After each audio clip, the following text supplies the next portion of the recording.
പെരിങ്ങൽകുത്ത് ഡാമിലെ 2 ഷട്ടറുകൾ 2 അടി ഘനം വീതം തുറന്നതായി ജില്ലാ ദുരന്ത പ്രതിരോധ വിഭാഗം അറിയിച്ചു. അധിക ജലം ഒഴുകിവരുന്നതിനാൽ ചാലക്കുടി പുഴയിലെ ജലനിരപ്പ് ഉയരാൻ സാധ്യതയുള്ളതിനാൽ ചാലക്കുടി പുഴയുടെ ഇരുകരകളിലുള്ളവർ ജാഗ്രത പാലിക്കണമെന്ന് ജില്ലാ കലക്ടർ അറിയിച്ചു.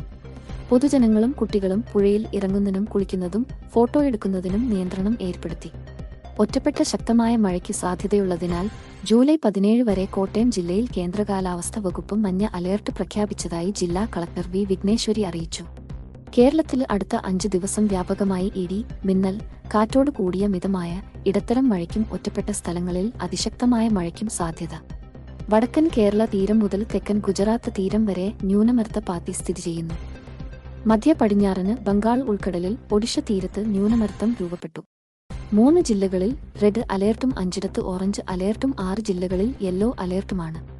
മലപ്പുറം, കണ്ണൂർ, കാസർഗോഡ് ജില്ലകളിലാണ് റെഡ് അലർട്ട് പ്രഖ്യാപിച്ചിരിക്കുന്നത്. എറണാകുളം, തൃശൂർ, പാലക്കാട്, കോഴിക്കോട്, വയനാട് ജില്ലകളിൽ ഓറഞ്ച് അലർട്ടും പത്തനംതിട്ട, ആലപ്പുഴ, കോട്ടയം, ഇടുക്കി, എറണാകുളം, കോഴിക്കോട് ജില്ലകളിൽ യെല്ലോ അലർട്ടുമാണ്.